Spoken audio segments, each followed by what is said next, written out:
So the traditional approach of medicine has been to focus on the negative, on what doesn't work, on the pathology. By show of hands, who wants to lead a happier life, more fulfilling life? The reason I'm talking about this is because this is something that I'm really passionate about. During my training, I actually neglected my well-being so much, and I realized well-being is actually a prerequisite to our success.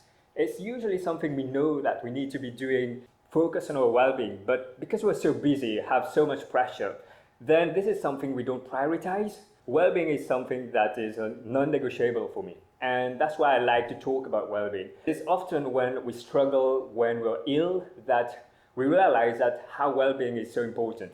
So the traditional approach of medicine has been to focus on the negative, on what doesn't work, on the pathology, the disease model.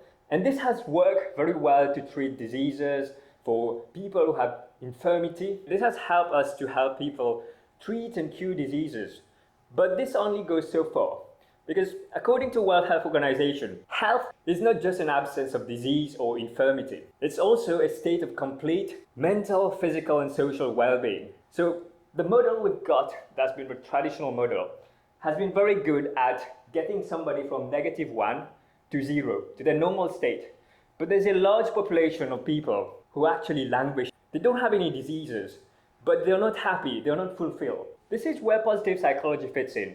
Positive psychology focuses on how we get somebody from a state of languish to building their well-being so that they can flourish. So it's not focusing on what doesn't work, on depression, on trauma, but it's focusing on the growth, on using somebody's strength to build their well-being and their resources so that they can flourish. So this is what we're going to talk about. So the positive psychology movement started by Martin Seligman, who is a professor, and he used to work as a clinical psychologist. He spent half of his career focusing on misery, on depression, and he realized that focusing on that is good. But there is a lot of research that has not been shined on what makes somebody happy, what makes somebody thrive and flourish. This is where he actually did a lot of research and started a new branch of psychology called positive psychology. And in his research, he found that there are 5 pillars of well-being. P for positive emotion, E for engagement, R for relationship, M for meaning, and A for accomplishment. So if you forget anything from this talk, just remember this PERMA. The great thing about PERMA is this is something that is measurable and is teachable. So well-being is something that you can learn. So let's talk about positive emotion. I'd like to talk about a study that Hockner and Kaltner conducted. It's known as a yearbook study. It's a great study and fascinating. What they did, they analyzed a yearbook photograph of women at Mills College. They analyzed the pictures, followed these people 30 years down the line. As you can see a sample of this photograph, these women are smiling. But it's not whether they're smiling or not, it's to what extent are they smiling, what's the intensity of the smile, the expression of positive emotion.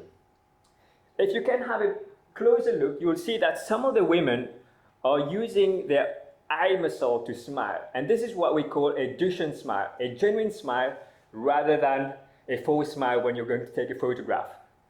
So what the researchers found was that the group who experienced positive emotion at a higher intensity, the one who had a genuine smile, they're more likely to get and stay married and had higher score of well-being 30 years later. So if you're a pessimist, then that's one reason to be optimistic. The second study is a non-study. The reason Dan and colleagues conducted this study was they wanted to follow a group of nuns and studied whether they had any impact on the expression of positive emotion later in life.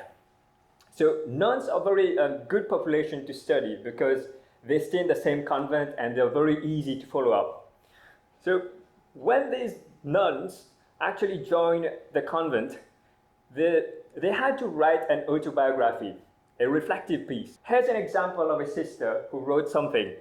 As you can see there, the expression in the written reflective piece of this sister is quite neutral. The researchers graded it in terms of positive, neutral, and whether it's negative. Here's another example of a sister, and this one, you can see that the sister is expressing more positive emotion. She's using rich words like very happy, looking forward, eager, joy.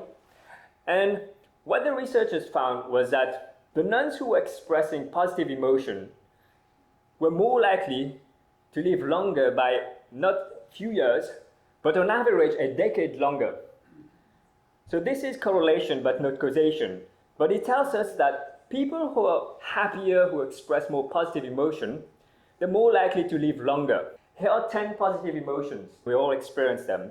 The more of these positive emotions that we can experience, the happier we'll be.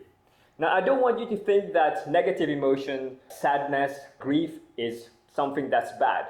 All emotions serve a purpose. For example, if you've got a loved one who just passed away, it's normal to feel sad or to feel angry even, but it's just an emotion. So it's not about chasing just positive emotion. Otherwise, psychology would be something where we're just chasing pleasure. Fredrickson and colleagues also did a lot of research on positive emotion.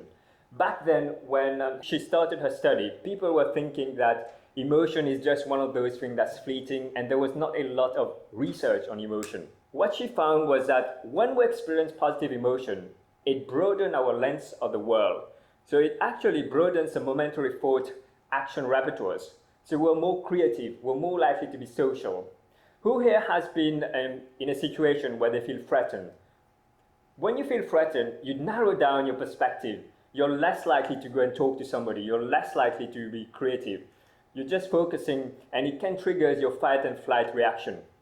So when you have experienced this positive emotion, then what it does is that it broadens your perspective of the world, and it helps you to build your own resources. It helps you to go and speak with somebody, to interact with other people. And this is how you develop a supportive network with other people and socialize.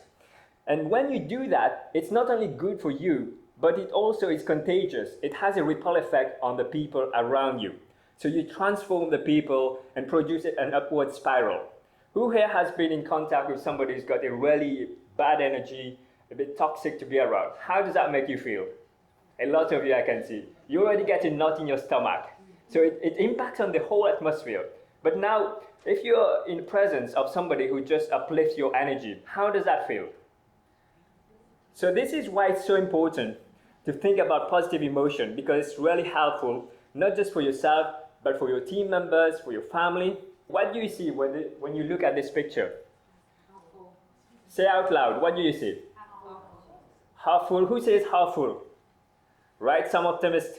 Who says half empty? Right, there's one in the back. Okay, great.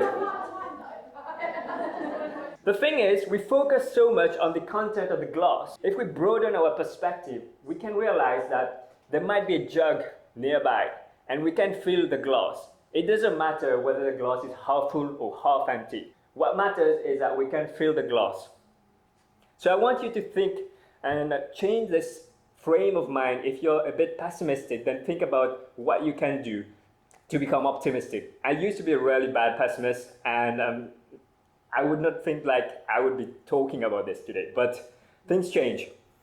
So if you want to experience more positive emotion in life, then gratitude is something that I would suggest you do, because what gratitude does, it amplifies the positive emotion that you experience. It helps your brain to look out for these moments in your day that you might overlook.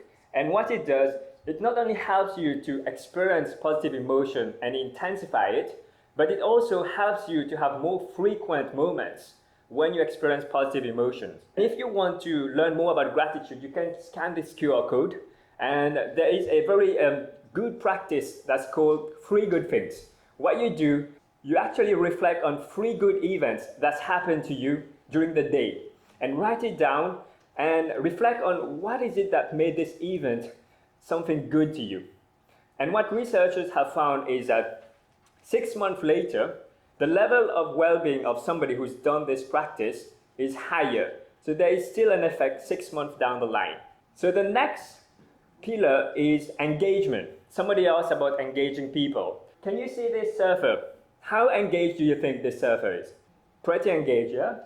So this is where some people would say that this surfer is in state. That's what athletes call it, in a state of mind where everything around him is going on, but time has stopped and he's so focused. He's one with the music. This is where somebody is experiencing flow. Sometimes you might feel that stress is a bad thing or stress is a good thing. Stress is not bad or good. If you're not stressed at all, you're not stimulated, you're completely bored, and that's not something that will help you be fulfilled or lead a healthy life. Now, if you're stressed, I know a lot of colleagues are chronically stressed, that's not good neither, because you're going to get frazzled. And this is where there's risk of burnout.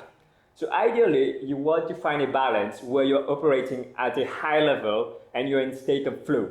What are the conditions that made somebody to get in a state of flow?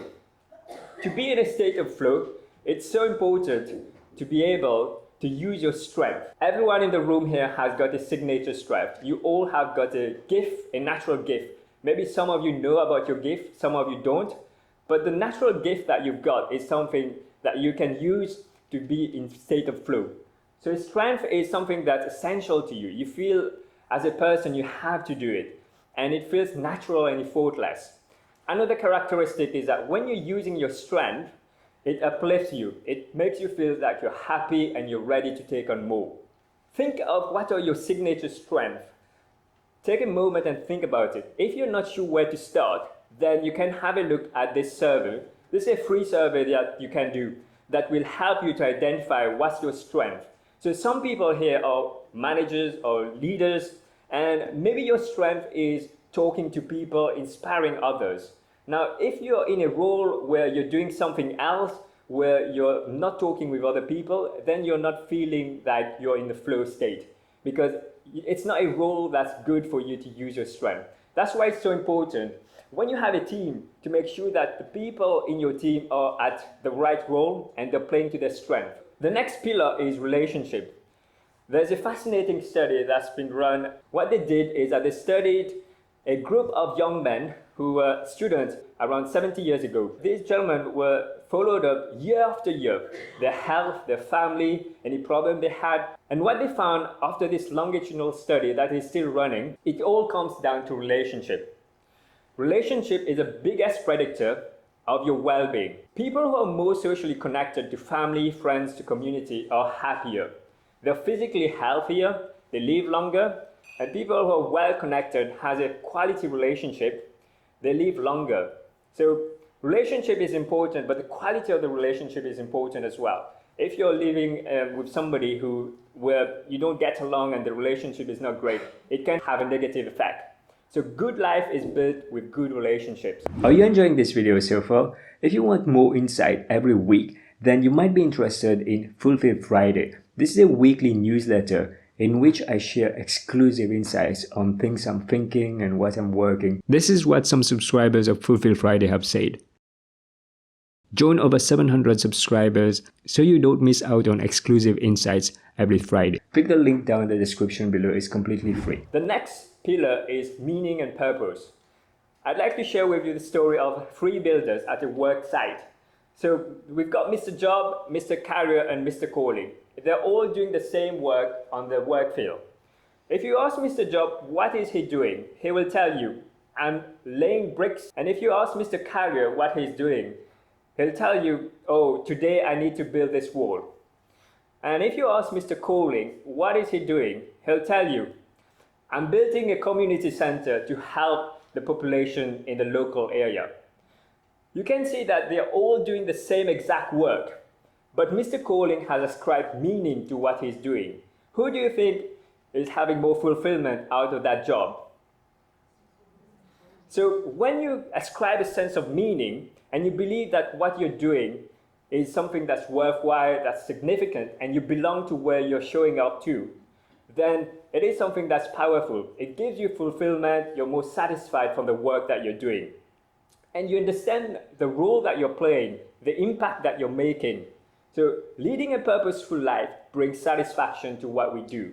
Think about what activities or people make you feel rooted in something larger than yourself.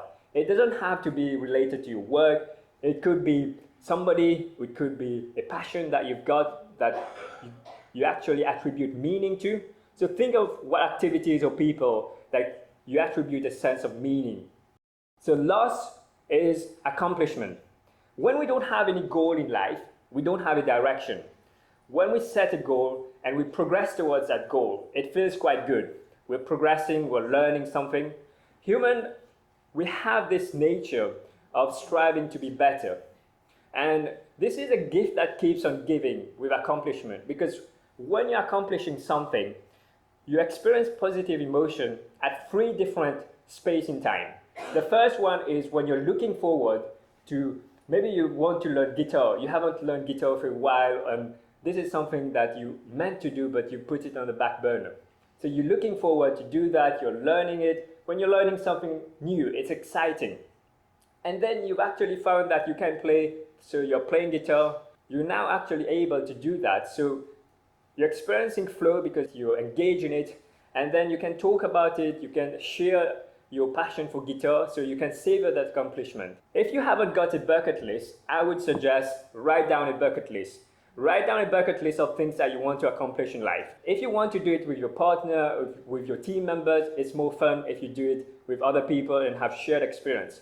That will give some excitement and something to look forward to. Think of what accomplishment you want to have. There's a lot of study that's been done on grit, people who are perseverant, working towards something. Well-being is not just about pleasure, it's not just about meaning, it's also about the sacrifices you do, and also about when you're reaching your goal. So that's why it's important to think about the pillars of well-being, where you think that you might need to boost the pillar.